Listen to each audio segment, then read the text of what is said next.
Hello everyone! Welcome back to a new episode of Aarin's Take on Next Play.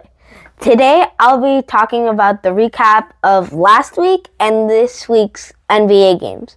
I'll do NFL, WNBA next because those are really fantastic to talk about also. But today I'll be focusing on NBA. And I won't say about every game, I'll just talk about a few.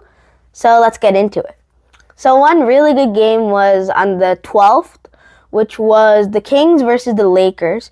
And the Kings won 124 to 112. Malik Monk had 7 threes and 26 points, which is really incredible. DeMar DeRozan, 32 points and 6 assists. And he was really good in Toronto. He was very honored there. And then we have Russell Westbrook, the triple-double GOAT, at 22 points and 7 assists. Now we have from the Lakers, of course, and we see Luka Doncic. 42 points, 7 rebounds, and 8 assists. This is his 7th 40-point game this season, which is amazing. The Kings earned their first home win this season against the Lakers since March 2024. They had a long drought, and they came back to it. The key performers of the game were Malik Monk and Luka Doncic. So it was a really exciting game to see with all the stats and plays. Now we have the Celtics. The Celtics have been doing amazing this year. In my opinion, I believe they've really been strong in the offensive side and the defensive side. I didn't really think they were going to do so good, but right now they're doing really good. But the Celtics just faced their 2-game losing streak, one against the Spurs and the second now against the Pacers, where the Pacers won 98-96 in a really clutch time. Although they came back by 6 with a minute left, they had Pascal Siakam with the game-winning floater with 6 seconds to go. Then Derek White had the ball, good defense by Indiana. He shot the 3, but he didn't make it. It was really good defense, but a really good shot, and almost went in. So it was a really big upset with the Celtics being 24-14 and the Pacers being 8-31. So now the Pacers are 9-31 and the Celtics are 24-15. They snapped their losing streak, and it was really amazing to see.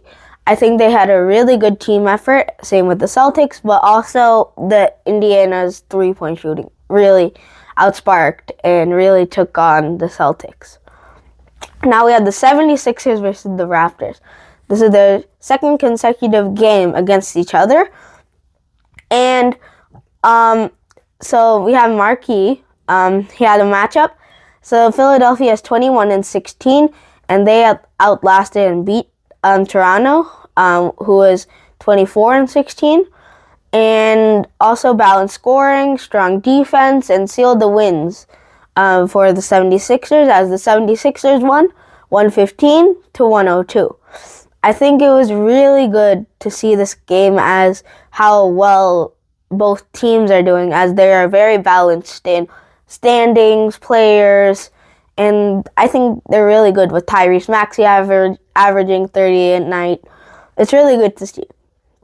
Now we have the Jazz versus the Cavaliers. Isaiah Collier led Utah past Cleveland, the underdogs. The Jazz won 123-112 as really good, as Evan Mobley, who won Defensive Player of the Year last year, really fought hard, but just couldn't make it in the time. The Utah's offense, just whenever the Cavs scored, they would score after. Now, some other highlights are the Nets versus the Mavericks. D'Angelo Russell, or they call him D'Lo, he usually does his celebration of ice in his veins, and he used to play for the Nets. Now he plays for the Mavericks. He actually used to play first for the Mavericks, and he started to switch around, but now he's on the Mavericks.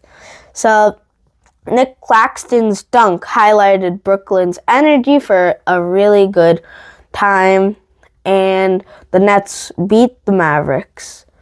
As 6 total games played, the home teams won 4-2. The upsets from the Pacers to the Celtics, the Kings versus the Lakers, it's all really good to see. Also, I really enjoy the NBA so far, seeing so many trades and deadline, but also seeing how every team is working. Every team is not bad. Like, they're really doing good. Offensively, defensively, they've won games. They're really amazing, every team, as teamwork, and it really helps them as each team scores. They can really space out the floor, and this is really helpful for when you're playing really harsh. But also, I just wanted to say, let's see how the Celtics go this season. As right now, some teams, we are now at the halfway mark. So now it's been 41 games because there's 82 total games, so 82 divided by 2, and 41 total games so far. So we'll see how it's going. And recently, breaking news, Trae Young who is a really superstar in Atlanta, has been on that team ever since he got drafted, and he's just really led them to really exciting team. So he got traded to the Washington Wizards for Corey Kispert, which is a small guard that can really play well, and CJ McCollum, who really played well for the Portland Trail Blazers. So that was just a quick trade to see. And so all of these games were on January 12th, and it was like a recap of those 5 games and a few others. So that's really it today. So I really liked what happened these past weeks and what's really going on. So I'll see you in the next episode. Please like, subscribe, and comment. Bye!